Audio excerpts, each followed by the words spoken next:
News Talk 820 WBAP, now on FM at 93.3. Make it a preset. 800-288-WBAP is our number. 800-288-9227. Who do you think Trump is going to pick as his vice president? And who would you pick if you were Trump? I definitely am saying no to Rand Paul. I like him, but it's like having two Trumps on the ticket. It's not going to work. We have no gain by Kentucky. We already win Kentucky, no problem. No to Kerry Lake, two Trumps on a ticket. Sarah Huckabee Sanders, governor of Arkansas, maybe. Wouldn't be against it, but maybe. It doesn't tingle me here. Give me tingles up my pants like Barack Hussein Obama did to the liberals back in the day. What does get me excited is, you know what? Tim Scott's fine, but he's not going to fight. I think he can't win as president. He's just too nice. I mean that. I'm not trying to be funny or silly, but if he does pick him, that's great. He'll be a good moderate type to balance out Trump with the folks out there that are a little leery about Trump. And Nikki Haley, I think it's just poisonous on both sides. One of our listeners who couldn't call in tonight apparently said, do not forgive Nikki Haley. She spent wasted millions of money that could have been spent on helping Trump or anything else other than wasting it. She is living on that money. Do you remember Ross Perot? Ross Perot, charts. Hear this? See this? Look at this chart. It's kind of my Ross Perot, Bob Dole impersonation. Bob Dole. Do you remember Ross Perot? That's how we got Hussein Obama elected. Okay. Oh, and she says, I lived in South Carolina when she was governor. She was terrible. I know that. That's why she got her butt handed to her. All right, three lines open. 800-288-WBAP is our number. 800-288-9227. Governor Abbott is, for some reason, leading the charge in my pick for vice president now, even though he said, as I played for you in the last segment, that Texas is his priority. He's running again for re-election in 2 years. Sometimes you do get settled into a comfortable situation and you don't want to leave it for the bigger leagues because you're happy and you're content. And there's a lot to be said about that, and I mean that. As a radio guy, one time I lost one of my jobs over the years, and I was getting up real high real fast to large markets at a younger age. And one time I just realized there's really something to be said about my friends who are in medium markets with like 800,000 to 1 million people in it. They make good money. They're stable. They're big fishes in little ponds. You know, Abbott might feel that way. Now, we're a big pond, but we're still a little pond compared to the presidency, you know, or the vice presidency. And do not pick Abbott for a cabinet position. Don't steal our governor away for that, and governor wouldn't leave for that, I don't think. All right, 800-288-WBAP is our number, 800-288-9227. Betty in Dallas, then Anna in Bedford. Anna, you'll be next. Betty, you're on Dallas on News Talk 820 WBAP, now on FM at 93.3. Hello. Hi, thank you for taking my call. Welcome. I think Kayleigh McEnany would be a great vice president. She's obviously a Trump supporter. She was his press secretary, and she did a great job there. She knows how he operates. She knows how the government works. She's very, very well-spoken and very, very sharp. Very smart. She speaks well in front of an audience. I think she'd be a perfect candidate. I know the Republicans know her and like her. I don't know how the Democrats feel about her, but that doesn't matter. What state is she from? Florida, I want to say? Dear, I don't know. I'd have to go look that up. Okay. I haven't kept up with her, but I know she presents herself very well, and she knows how government works, and I think she'd be excellent. Why wouldn't she's from Florida? I was right. I got to pat myself on the back for something. But yeah, but I actually think that she'd be better being a spokesperson again. Although I don't know if she wants to lose her gig at Fox, where she gets big bucks, to not have to pressure the world on her like she used to.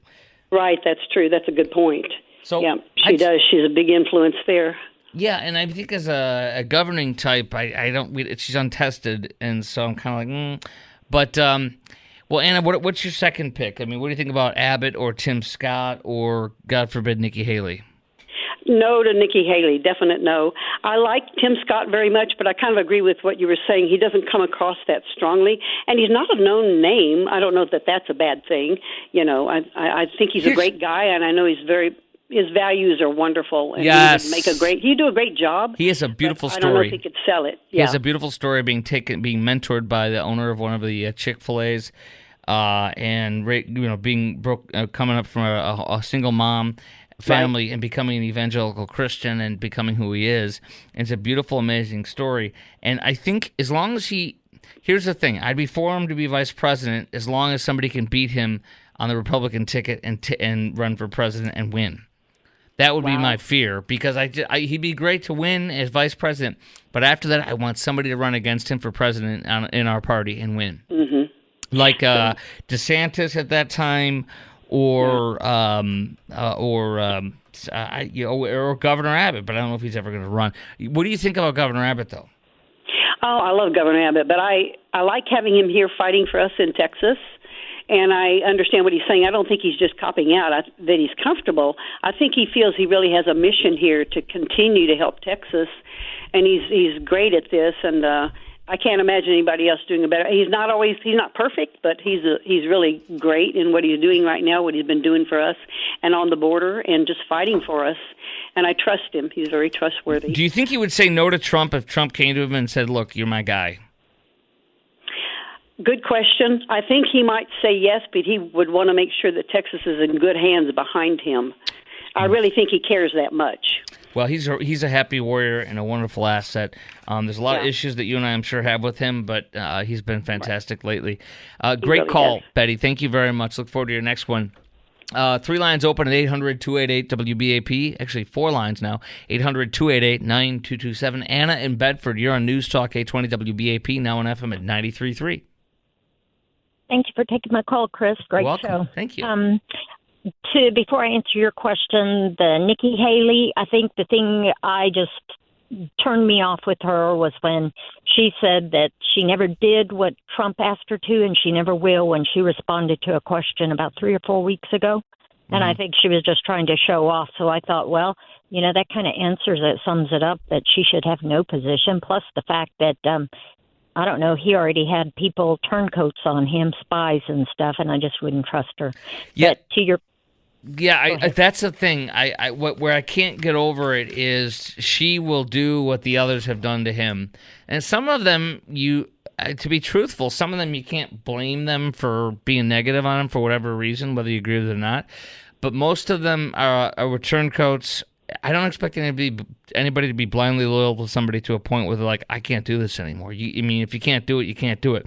But the ones who turned and attacked him so viciously and such, like her, I feel that she would be one of those people, like from his last campaign. So I think it's a no-no, and I think he knows that.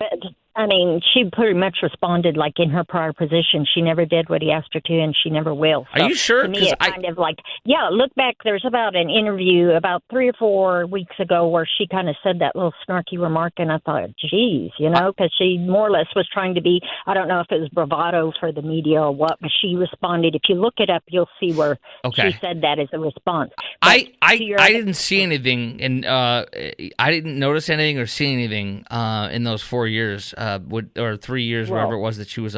So did you? I don't recall anything bad. And no, in the 3 or 4 weeks when she was talking to the media. No, I'm saying in 3 or 4. She was a UN secretary, ambassador to the UN for 3 or 4 years, I think. Or I don't know if it was the whole term. But it made it sound like in the past, like I never did. She was just trying to be like I was my own person. What I'm saying though is I never saw or heard anything negative while she was serving him. I don't think she undermined him or did anything negative on him publicly that I'm aware of, or anything that made the press in the time she was with him during that time.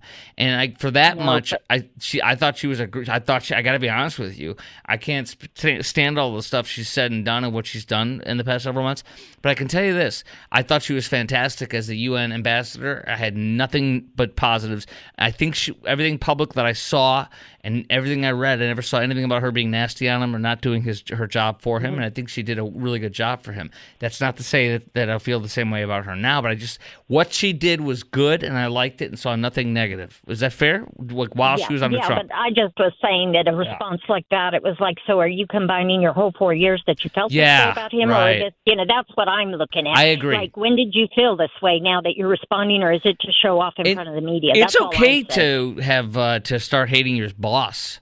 even if it's Trump. I mean, if we all bump heads with bosses, and we end up saying this guy's a nightmare for me. Maybe it's not you, maybe it's not him. So, and in the presidency, but she obviously did what she was told by him. Well, yeah, that's what I'm saying. Where I'm going with this is this. Where I'm going with this is this. She may have had a lot of issues with him while she worked with him, which is common in bosses, but she never said anything publicly during that whole time. And I like that and I respect that. But afterwards, all bets are off. Thank you for your call, Anna. Okay. No. You didn't let me answer the other questions. Oh, sorry. The one about, so I can answer them quickly. I think Sarah Huckabee would be off of his list, one, because she's got that quiet like her father, and she could even kill to keep him kind of cool. But then she's got that assertiveness like she did when she was doing the media and stuff, and she showed she could hold her own and protect him. So wait, you're saying she would be a good vice president? Yeah, he picked her because of the fact she's already demonstrated she could handle and take up for him and stuff, and she had facts. And then my pick would be Ken Paxton because of the fact that he was going after Joe Biden and had no problem suing them. But that's where Abbott, I kind of was upset because Abbott didn't have his back, and he was a leader. But then what would he be like as a subordinate if he couldn't even have as a leader Ken Paxton's back? I just think that if he didn't have the bravery to go and defend, he wouldn't defend Trump either. Well, that's interesting. As far as Paxton, I like him a lot, but I don't think he has any business running for vice president, nor do I want him to, because it's not going to. I think of a perfect fit and match. And I don't think it is. I think it's like having two Trump candidates on a ticket. And number two, we have no gain in the state. That's my thought on that. But I appreciate your call, Anna. Thank you very much. Okay. Thank you. Okay, take care. All right, Brian and Roy City will pop you on for your idea. Plus, next, bumbling Joe Biden freezes for 15 seconds and does another I'll get in trouble. But he was just staring vapidly. Also, what he said about the polls on the tarmac after coming back for another vacation yesterday or the day, whatever it was, the other day.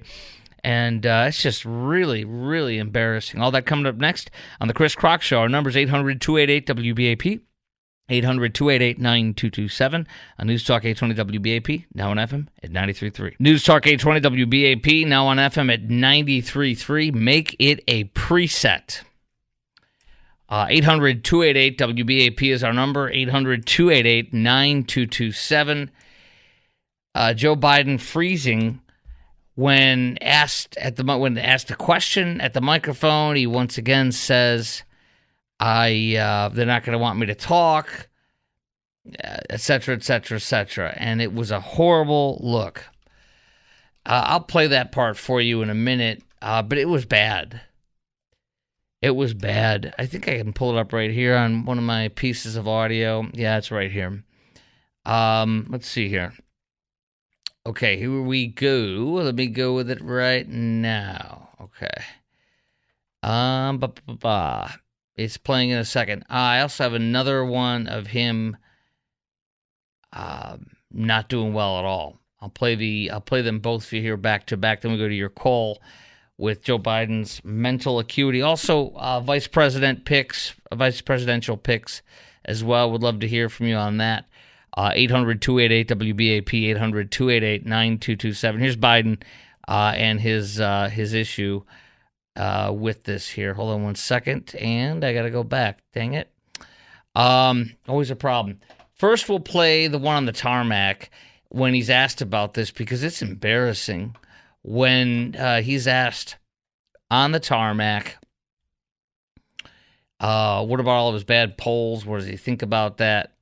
Let me play that for you right now. He's got those. When you look at him from the side, and as he looks into so close up on the camera, he's got these beady little eyes that are black now, and the side of his head, he looks so old. It is very off-putting on these close-up sideways and semi-sideways angles. Here's the president freezing up. Let me play that one for you first here. Hold on. Here we go. Ready? If it'll let me, and unmute it. Trouble. Here we go. Hold on. I have a lot of questions. I better not start the questions. I'll get in trouble. What's your message for Super Tuesday voters? Now here he is just staring. Super Tuesday. He's not moving. He's just blankly staring, and a little blink here. A little blink. They're just sitting there looking around. He's not even looking around. He's like kind of like His body's not moving, his head's not moving, but his eyes are. It's really weird. His lips are barely moving. It's just very sad. He's like an old man in a nursing home, very old man in a nursing home, who's sitting there in a wheelchair, not really watching TV, but he's with the gaggle of seniors who are watching TV, in the communal room, and he's just looking around. It's very sad. Here he is on the tarmac, asked about 5 polls. He looks horribly old. It's very sad looking and weird with his age and his beady little black eyes. And then here's what he says, delusional about the polls. President, what's your message to Democrats who are concerned about your poll numbers? My poll numbers, the last 5 polls you guys don't report, I'm winning. 5 in a row. You guys only look at the New York Times. They're a great paper. Mr. President, what are you preparing for your State of the Union address? You'll hear me on Thursday. Anyways, he's so old from the side. But all 5 polls, 5. There's no polls for this poor man. So what do you say on this age thing? Do you think the average independent voter out there notices what we notice? I pray. 800-288-WBAP, 800-288-9227. And keep rolling in with your vice presidential picks. Let's see. We got Jay in Dallas first, then Brian in Royce City. Hey, Jay. Hey, how you doing, buddy? I am for Byron Daniels. He kind of reminds me of Trump with a little melanin instead of the orange spray on. Yeah. But he tells people where to go and where to get off. He's got wit, he's got intelligence, he's got experience, and he don't take crap. And I think Abbott is absolutely a rhino who only does something like protect the border. Yes, when he's pressured enough to us.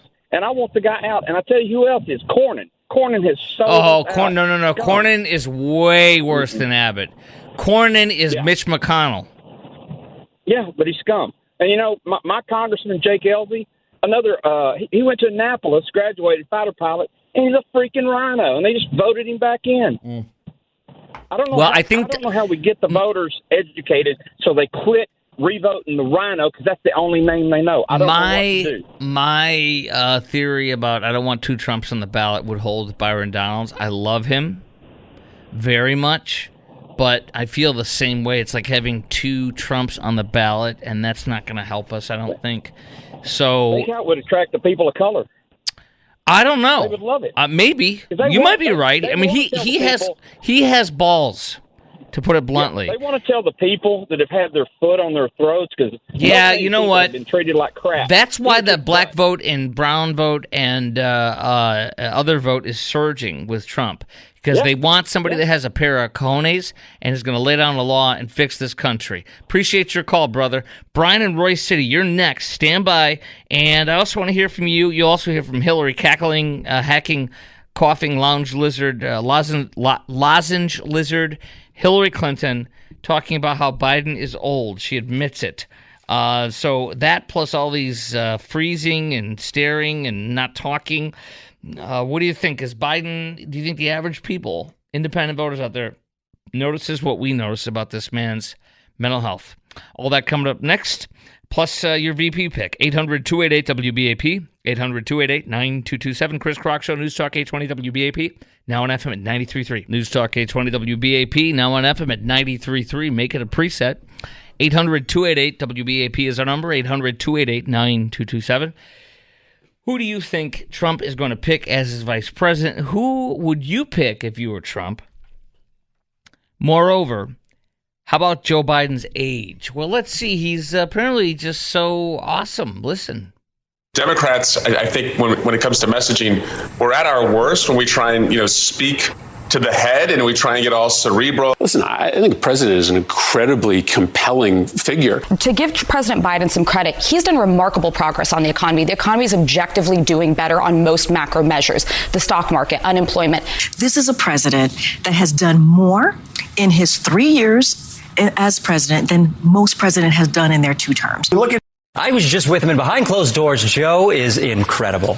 Hello, Dana. Pleasure to be with you to talk about the most vigorous man I've ever known, Joe Biden. I was just with him, and behind closed doors, he's a whirlwind. Man, I am exhausted. I was with Joe Biden for the past weekend, and phew, he wiped me out. And behind closed doors, he's a dynamo. somebody the other day said to me, Zerlina, well, but Joe Biden's old. I said, you know what? Joe Biden is old. Let's go ahead and accept the reality. Joe Biden is old. So we have a contest between one candidate who's old, but who's done an effective job and doesn't threaten our democracy. And we have another candidate who is old, barely makes sense when he talks, is dangerous, and threatens our democracy. So really, pick between your two old ones and figure out how you're going to save our democracy, because no matter where you stand on the political spectrum, you want to maintain freedom and the rule of law and protection for people's fundamental rights, or at least I used to think so. There's the cackling, coughing lozenge lizard herself, Hillary, of course. Joe Biden is old. Well, he's freezing up for 15 seconds, looking around without moving his body or head much. And again, saying they won't let me talk to you. They don't want me to ask you any questions. It's really embarrassing and very sad. ABC News medical correspondent the other day was asked by the hens at The View. They said, how do you compare this Joe Biden to another 81-year-old man? How he compares to others that are 81? And she said there's glaring omissions. The doctor on the View said there's glaring omissions in the physical report that was just released to the public by Joe Biden's White House doctor. We do what's called a review of symptoms anytime we do a physical exam on someone, she said. That includes not only just neurological evaluation, but mental evaluation, a screening for depression or psychiatric illness, mental illness, anxiety, not in there. Cognitive exam, not in there. So, to continue on, if you're a healthcare professional, you know what things have not been in there. The question is, can he do the job? And it looks like he can, said Joy Behar. The doctor shrugged and replied, I am not his physician.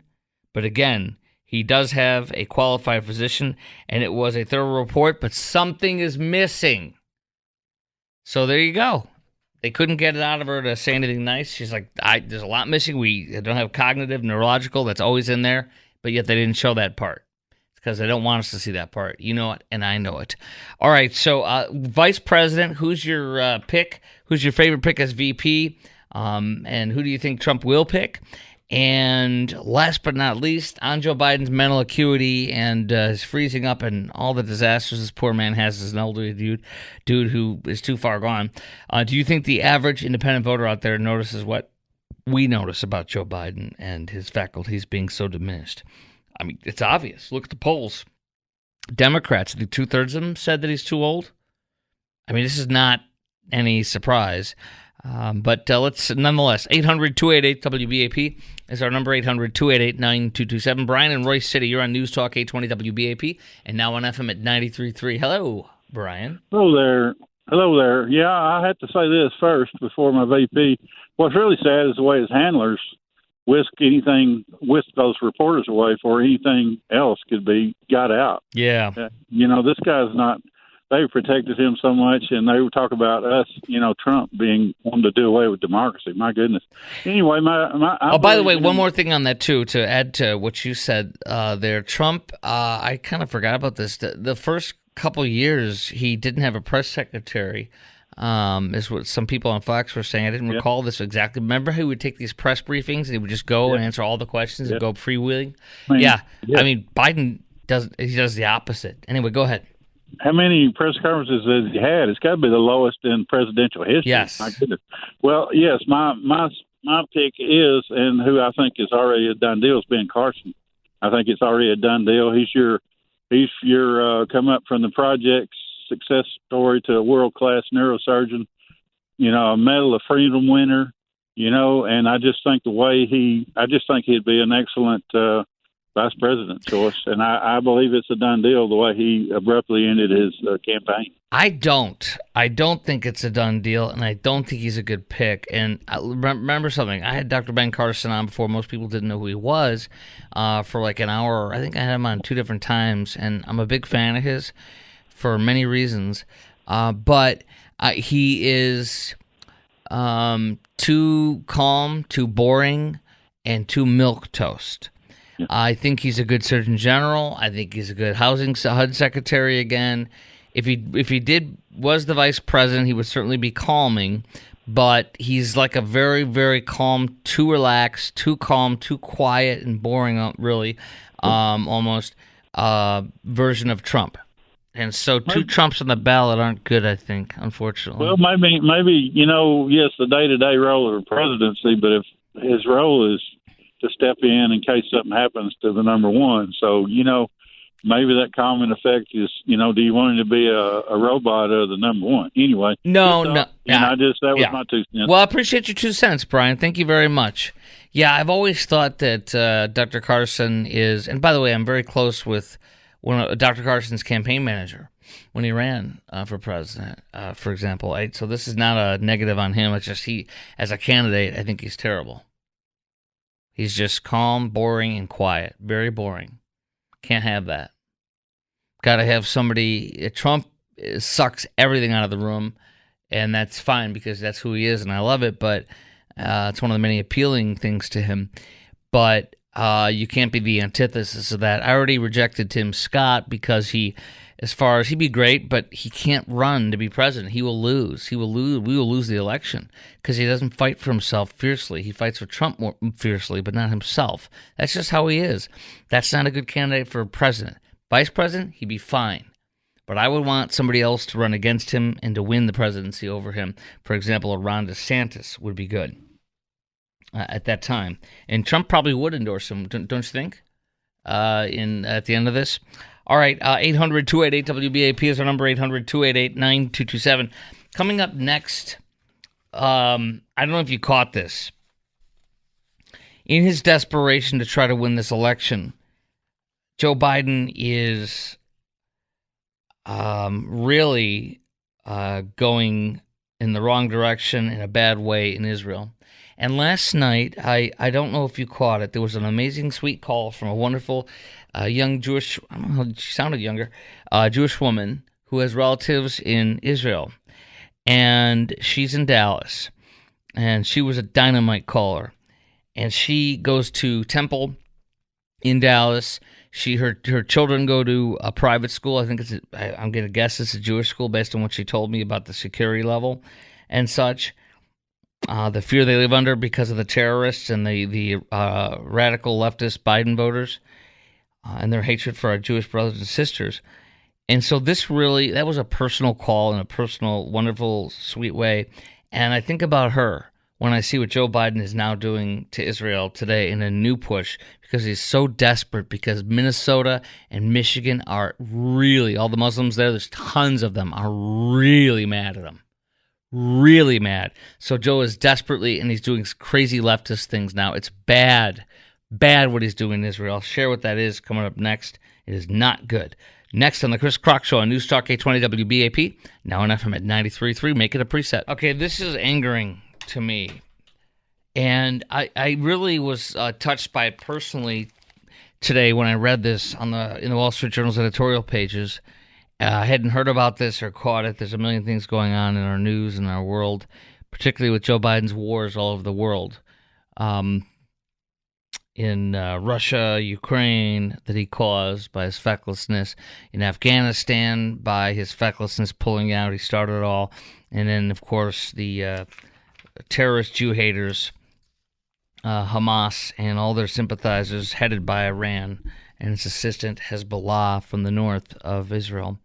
But now, and it's personal, more personal, because we had a wonderful Jewish woman who called in last night, and I was just really touched by her call. It was just very personal and sweet, and I felt a real connection with her, and I think all of us did, in her, what it's like to be a Jew in America right now, and in Dallas, where she lives. So they have police officers, I think she said 1 or 2 police officers posted out in front of her temple. And they also have a couple of police officers out posted at the front of her children's private school, which leads me to think it was a Jewish school. I didn't think to ask that.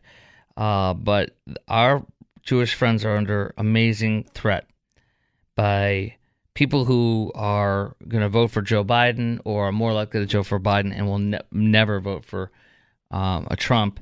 That woman that called us last night, the Jewish lady, said she is her parents, I don't know her parents, but she has many relatives that lived in Israel for 20 plus years. She is an American citizen, not a dual citizen with Israel, but nonetheless. So when I saw this, I thought of how humiliating and angering this must be. It is to me. Here's what happened. Journal had a column today talking about how Biden is now going after Israeli settlements in the West Bank. And they make a good point. If this was a priority, then he could have done this at any point in the past 3+ years. Instead, he waited till right now when an election is coming up and hundreds of 100,000 plus Muslims say they will not vote for him, where hundreds, tens of thousands, if not 100,000 plus Muslim voters in Minnesota will not vote for him. They just won't vote. They ain't gonna vote for Orange Man. And so what he's doing now is attacking the Jews and attacking the Jewish people in a time of war. Here's what he's doing. He just changed a policy with the West Bank. He announced new settlements are counterproductive to reaching an enduring peace. And the West Bank, if you don't know, is the area between Jordan and Israel. And it's partially Israel, partially supposedly some Palestinian-type territories there. But let me go on. He now says that new settlements are counterproductive to reaching enduring peace. They're inconsistent with international law. He is reviving a Jimmy Carter, Barack Hussein Obama position, intended, as the Journal says, as a shot to Israel. These settlements, the Journal says, are complicated. The area was included in the League of Nations mandate for Palestine granted to Britain to, quote, create a Jewish national home, not a home for a fake population called Palestinians. By the way, that's a made-up name from the Philistines, the enemies of the Jews. I learned that from a perfect, not perfect, he would laugh at me, but an amazing Jewish scholar, and at UTD, he's one of the foremost experts on a lot of these things, in Middle East history and Israeli history and everything, and he told me that. He taught us that. He told us that on the air one night when he gave us a little lesson. But listen to this. This is going to make you so mad. This was included, the West Bank, for our Jewish friends. It was a Jewish national home mandated by the League of Nations mandate for Palestine, granted to Britain to create a Jewish national home. Israel has a real claim, and so do the Palestinians, hence the dispute. The West Bank, known as Judea and Samaria, is the biblical Jewish heartland. Israel conquered it in 1967, not from Palestine, but from Jordan, which invaded Israel. Jordan had occupied the West Bank since seizing it in 1948, after which it expelled every Jew. Can the Israelis who later returned and their children and grandchildren all be condemned as squatters and international criminals? Of course not. Joe Biden now is saying that. Reagan rejected this. Trump rejected this. Hussein Obama put it into law on the way out to his nice parting shot against, as the man who supposedly led him to Christ, Jeremiah Wright, remember? Them Jews won't let me talk to Barack in the White House. Yeah, they control everything, don't they, you Jew hater? No surprise that Barack Hussein Obama did that on the way out. Criminalizing all 500,000 Israelis in the West Bank will not bring peace any closer, the Journal says. It tells the Palestinians who've rebuffed every offer of statehood they don't need to make any concessions. The U.S. will make their dreams come true. So let me ask you this. Do you think this is going to help Joe Biden win re-election by trying to kick these Israelis out of there, or at least say they're not legit? Do you feel like he's just doing this to make up for his bad polling, as I do? And do you think this will end up hurting Biden more than it helps? I pray it does, because Americans and Jewish Americans have got to see this as how wrong it is. And is he selling Israel out? Yes, he is. He's selling Israel out for Muslim votes. And it's very bad, and it's dangerous. 800-288-WBAP is our number, 800-288-9227. A teeny bit more on this, plus Houthi attack on a ship killing people. And then we get into war and defunding of police in Austin, Houston, and beyond. All that next on the Chris Crock Show on News Talk 820 WBAP, and now on FM at 93.3.